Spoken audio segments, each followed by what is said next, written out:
When you're ready. Hey guys, welcome again Hi. to podcast. My name Yes. is The Unity. Rufus Makers Connect podcast. Thank you for that. My name is Essay. So we're so excited again to be here and to share our thoughts. Today we're going to be sharing on the book The Icarus Deception by Seth Godin, subtitled How High Will Will You You Fly? Fly? Yeah. This is the first book we read in 2022. We read that in collaboration with our book club here that we're a part of. And we'd like to give a review of it and share some of our lessons. We'd also like you to share your comments on the comment section. Feel free to subscribe on our YouTube channel so that you get real-time updates as we put it out. Seth Godin is someone I've been following for a while. I find his thoughts very relatable. He runs a blog, probably upwards 20 years. He's been running that blog now, and he puts a thought out a day. That's phenomenal.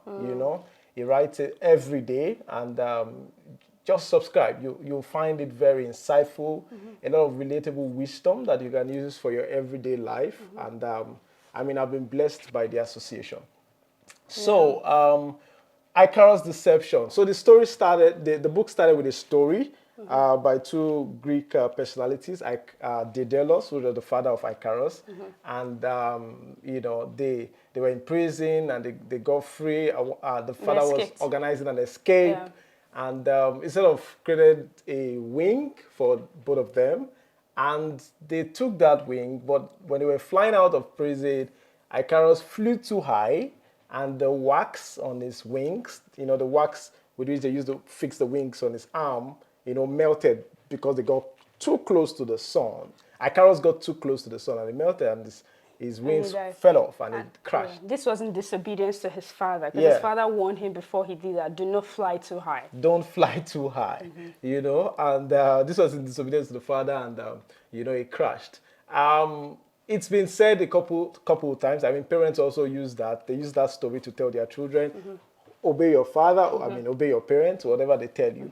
But the other side to the story that was not shared was that if Icarus had Flown, yeah. if he had flown too low Yeah. at the same time, he would also have crashed That's because the drag of the wind and flying over the water, the drag from moisture will pull his wing down, and he's also going to crash. People don't say that. They always talk about the other side, and that's pretty much half truth. People tell you don't go for too much. In the vernacular parlance, they say no do pass yourself. Just stay on status quo. Stay on. Stay small. Live. Get married, get a car, get a house. Take it Yeah. easy. Just take it easy. Don't take risks. But taking it easy doesn't get people too far. Taking it easy is not the way this camera was invented or this book was written. It wasn't taking it easy writing this book. Nobody does any great thing by taking it easy. So that's how the story started.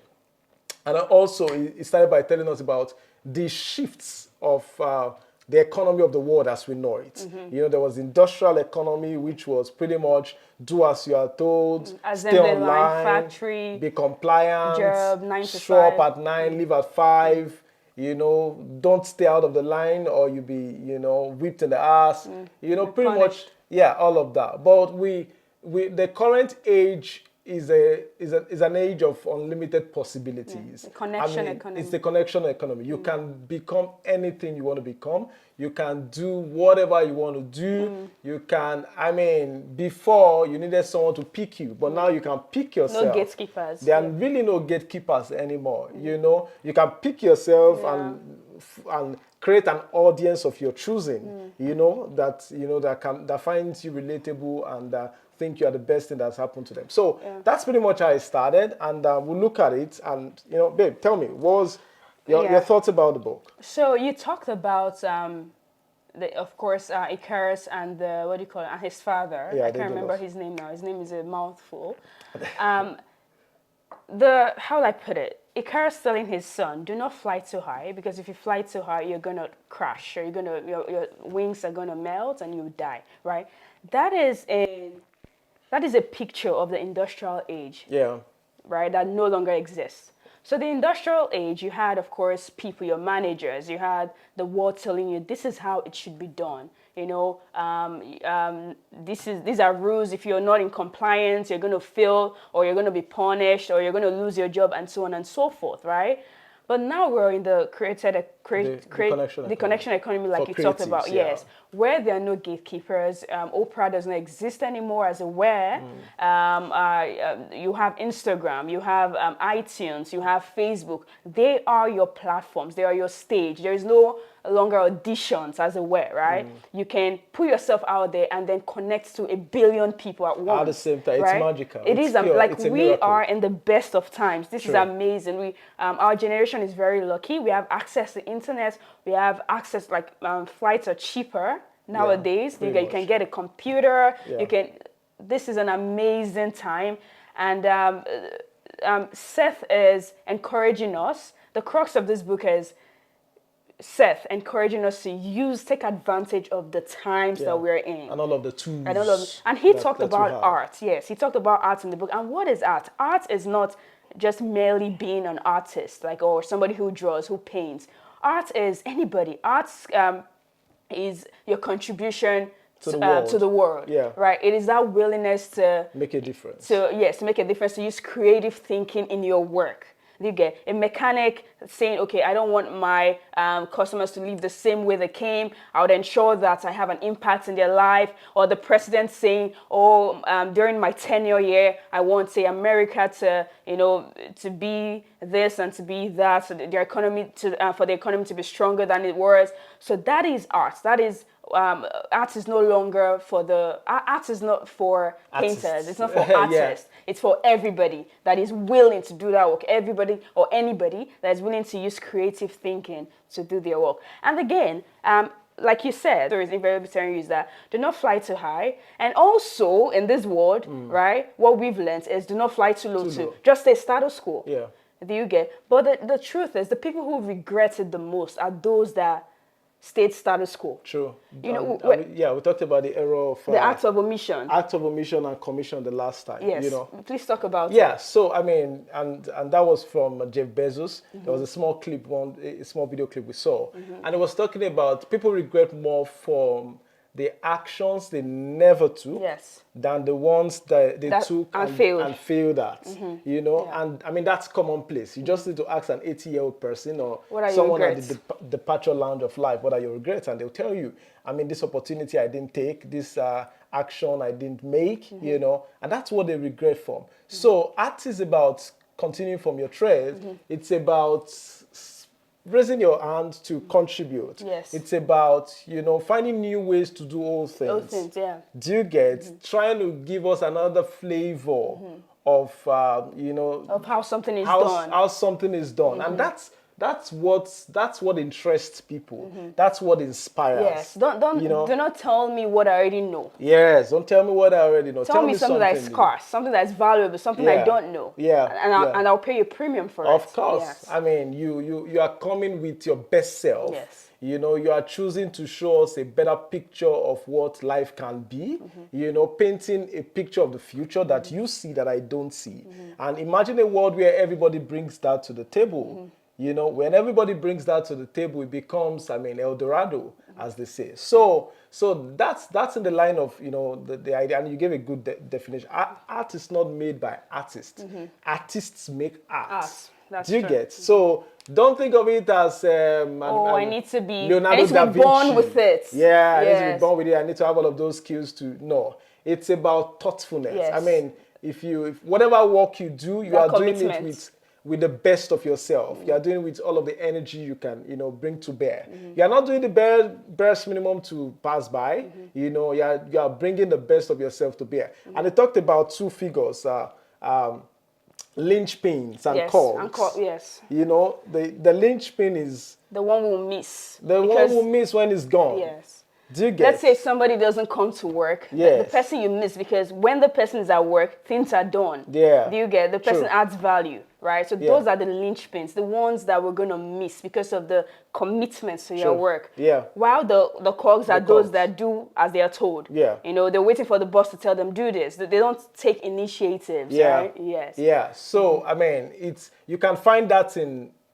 everywhere. They bring their best to bear at every time. And bringing your best to bear is, I mean, please go ahead. And they don't do that, amazing. They don't do that for the results. Yes. They do that because they enjoy the process, or they create an enjoyment of the process. Yeah. Do you get? It's the joy you get, the joy of that process. It's pretty much, if not more important than that quest for a result. Because you don't want to get stuck on, if you are stuck on the future, you get will not live today, you get disappointed. You want to live each day and make each day your best. Because it is the best of every day that make a great life. Yeah. You know, every day lived to its best is what makes a great life. Yeah. So that's what said was pretty much saying. I mean, there are no gatekeepers. Think about the comedy industry in Nigeria, for example. Growing up, we used to know about Night of 1,000 Laughs. There's some guy who is the producer of that show. Yeah. He's got to pick comedians for a particular, show on a particular date. He picks comedians, and the ones who are not lucky, I can imagine them saying, "I'm not born for it." But now, today, they are we have doing skits on YouTube, on Instagram, yes. I mean, and they make, you cannot even imagine how much they make. Yeah. They are the new kids on the block. I mean, I mean, look at their views on YouTube. Apart from what they get from sponsorship, I mean, YouTube pays them, and all they needed to do was to pick themselves, believe in themselves. And like someone said, if you don't believe in yourself, you are twice defeated. It's okay when people don't believe in you, but you've got to believe in yourself, amazing. And take that step. So it's the word is out there for you to take. There used to be stock market brokers forming, being lords of the system before now. Now, young boys have their phones, and with just an application, you can trade stocks. You can, I mean, we've never seen the world. What an amazing word, yeah. But again, are people taking advantage of it? And that's what this book seeks to, to achieve. Yeah.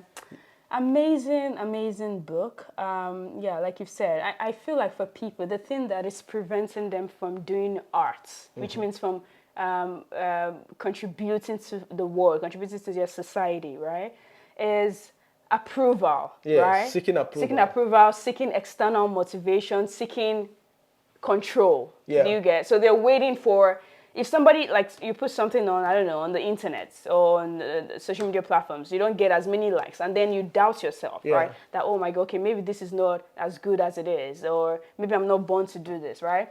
Or you're seeking your boss, even though, right, you don't get as many applause as you'd want, that doesn't mean that your work is irrelevant.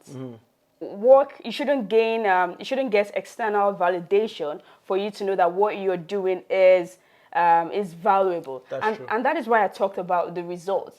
These guys, the people who do art, they enjoy the process rather than the result. Because the process is the reward. The result could be $1 million. If you don't get $1 million, that doesn't mean your work isn't valuable. Enjoy the process. Try to make better art. Make your work better. Enjoy that process, and then you realize that, like, having money isn't the end goal. It is it's an experience on the journey. On the journey. It's an experience on the journey. So your goal should be making impact. If you have money in the process, good for you. Yes, of course it would come if you're doing valuable work. Because people would want to listen to you. People would want to pay a premium for what you're delivering. And we just before this recording, we saw a video on YouTube, and you were talking about probably the lady has maybe shot 100 other videos that did not get this kind of view. Yes. And what people fail to understand is all of that was part of the process of getting 100,000 views in 1 day or 2 days. All of the videos she put out there, all of the showing up every day to try something that might not work, all of that risk appetite took her to where she is today. And when we see her, that process. Yes, when we see her, we think, oh my God, she's lucky. No, she's not lucky. You didn't see the video she posted that had 2 views. Yes. You're just seeing the one that had 1 million views or 1,000 or 100,000 views, and you're thinking, oh my God, she's lucky. She got lucky on purpose. That's what they call it. Someone called it the idea of increasing your lock surface area. Love that. Do you get? The more you show up, the more you increase your chances to be lucky. Yes. Something would work. Yeah, something would work. Yeah. And people point at the successful or the rich and say they got lucky. I mean, they got lucky from trying something thousands or probably lost, some of them probably lost their health in the process or lost loved ones because they decided to commit to building something great. So you can increase your luck surface area. You can you can get lucky on purpose, by showing up every day, putting your best work out there. The more give to the level give. Know more and give more and get better at your craft, and that's how it really works. So, we talked about failure being an event, not a person. What are your thoughts about that? Yes. So you never say I have. You never say I have cancer. Sorry. No. Some people say I have cancer.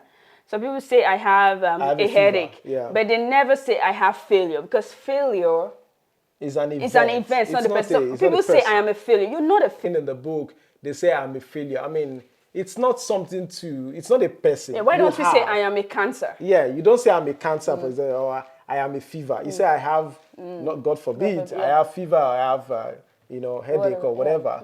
You don't say I am a fever or I am a headache. In the same way, why do you then personalize failure? Why do you say I'm a failure? Yes. You are not a failure. You could have experienced failure on your journey, but that doesn't make you a failure. And I've not seen a star without a scar, like they say, or someone who emerges successful without previous failures. Failures are detours on the way to, on the way to success. So, I mean, all of these attitudes are critical to getting to the top, whatever the top means to you. And the person who truly fails is the one that's not in the arena. True. So the spectator is the real failure.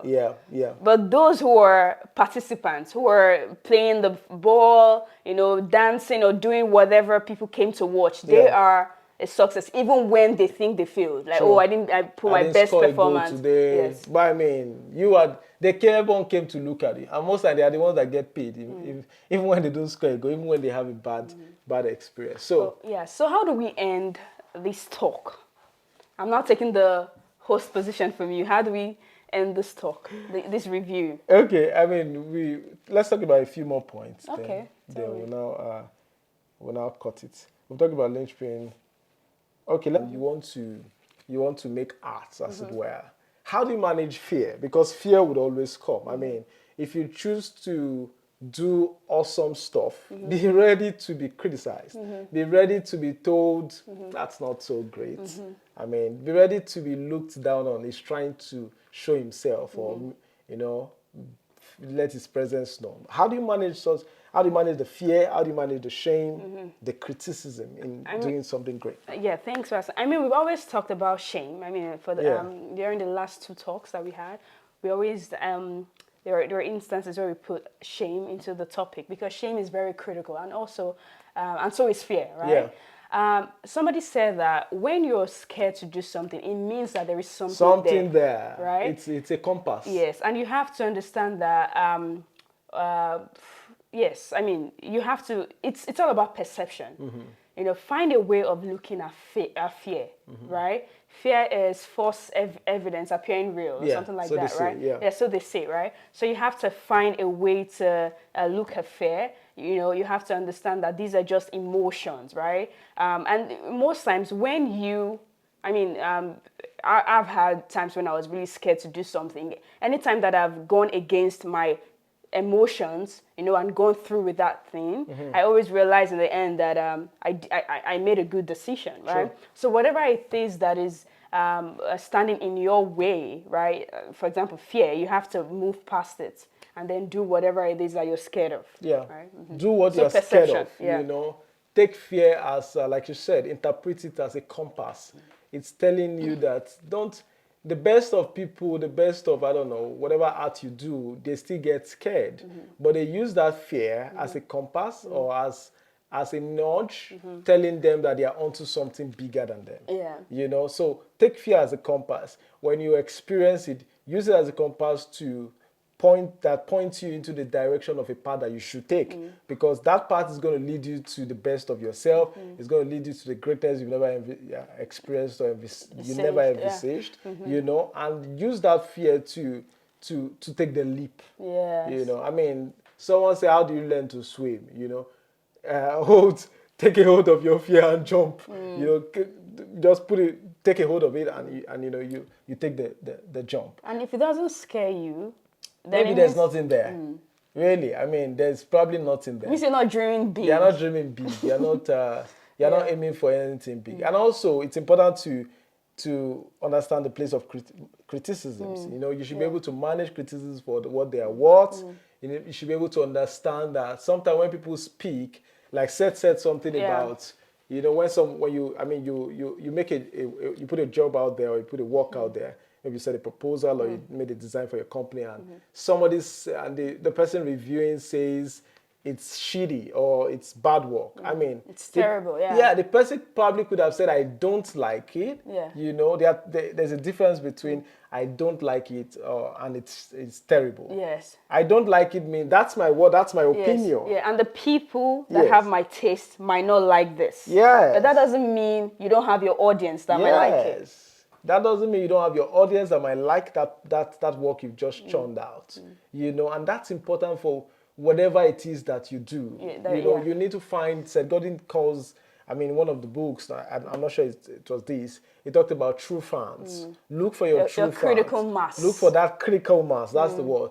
The people that think that you are awesome, that you are the best thing that's happened to them. They are glad to find your YouTube page, your Facebook page, whatever it is, or find your website. You know, those are the guys you should focus on, not the people who cancel you. You're not for everybody, and everybody does not matter.